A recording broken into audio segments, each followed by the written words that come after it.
ನೋಡಿ, ಒಬ್ಬ ದಲಿತ ಯುವಕ ಒಂದು ಸಂಘಟನೆಯನ್ನು ಮಾಡಿ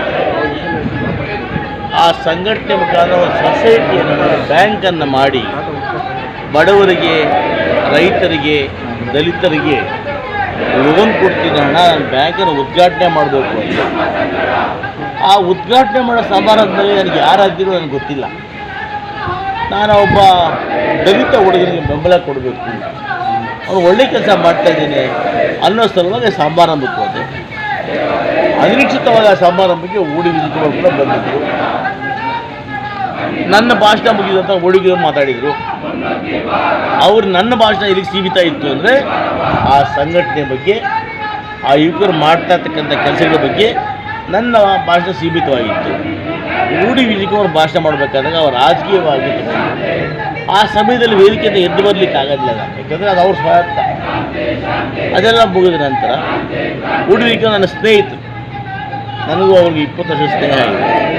ಸಹಜವಾಗಿ ಬನ್ನಣ್ಣ ಕಾಫಿ ಕುಡಿಯೋಣ ಅಂದರು. ವೈನಾಟ್ ನಡಿಯಪ್ಪ ಅಂತ ಕಾಫಿ ಕುಡಿಯೋದೆ, ಕಾಫಿ ಕುಡ್ಕೊಂಡು ಬಂದಪ್ಪ. ಏನು ಅಪರಾಧ ಮಾಡಿದ್ದು ನಾನು? ನೀವು ಒಂದೇ ಪಕ್ಷದವರು ಅವ್ರ ಜೊತೆ ಕೈ ಜೋಡಿಸಿ ಅವ್ರಿಗೆ ಇದು ಮಾಡಿದ್ದೀರಾ? ಕೈ ಜೋಡಿಸಿ ಮಾತೇ ಇಲ್ಲಪ್ಪ.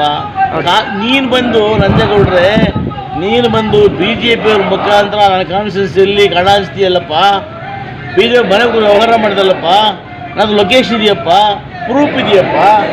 ನೀನು ಬಂದು ನನ್ನ ಕಾನ್ಸ್ಟಿಟ್ಯೂನ್ಸಿಯಲ್ಲಿ, ಒಬ್ಬ ಶಾಸಕ ಕಾನ್ಸ್ಟಿಟ್ಯೂನ್ಸಿಯಲ್ಲಿ BJP ಅವ್ರ ಮನೆಯಲ್ಲಿ ನಮ್ಮ ಯಾರು ಅವ್ನು ನಾರಾಯಣ ಸ್ವಾಮಿ ಅಂತ ಹೇಳಿ ಅವ್ರ ಮನೇಲಿ ಬಂದು ಅಮರಾವತಿ ಕೂತ್ಕೊಂಡು ಎಲ್ಲರನ್ನ ಕರೆಸ್ಕೊಂಡು ದುಡ್ಡು ರಾಜಕಾರಣ ಮಾಡ್ತಾರಪ್ಪ. ಬದೇ ಮಾರ್ಕೊಂಡು ಇವ್ರು ಮನೆಗೆ ಕರೆಸ್ಕೊಂಡು ಹಣ ಕೊಟ್ಟಲ್ಲಪ್ಪ.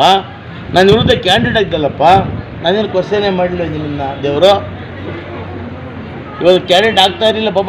ಉಣ್ಕುಂದ ವೆಂಕಟೇಶ್ ಅವರು, ನೀವು ಉಣ್ಕುಂದ ವೆಂಕಟೇಶನ್ನ ಮಾರ್ಕೊಂಡೇಗೌಡ ಕರೆಸ್ಕೊಂಡು ಯಾರ ಬಗ್ಗೆ ಹಣ ಕೊಟ್ಟರೆ ನನಗೆ ಗೊತ್ತಿದ್ದಾನಪ್ಪ, ಎಲ್ಲ ಗೊತ್ತಿದೆ ಸ್ವಾಮಿ. ಸುಮ್ಮನೆ ಇದ್ದೀವಿ ಅಷ್ಟೇ.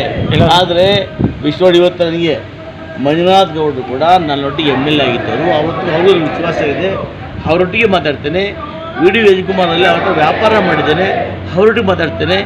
ರಾಮೇಗೌಡರು, JDS ರಾಮೇಗೌಡರು ಕೂಡ ನನ್ನ ಸ್ನೇಹಿತರು, ಅವ್ರನ್ನ ಒಟ್ಟಿಗೆ ಸಮಾಜ ಸೇವೆ ಮಾಡ್ತಿದ್ದವರು, ಅವರೊಟ್ಟಿಗೆ ಮಾತಾಡ್ತೇನೆ. ಮಾತಾಡೋದಕ್ಕೂ ರಾಜಕಾರಣ ಸಂಬಂಧ ಇಲ್ಲ. ರಾಜಕೀಯ ಬಂದಾಗ ನಾನು ಕಾಂಗ್ರೆಸ್ಸು, ಅವ್ರು ಬೇರೆ ಪಾರ್ಟಿ. ಸರ್, ಮತ್ತೊಂದು ಸ್ಟೇಟ್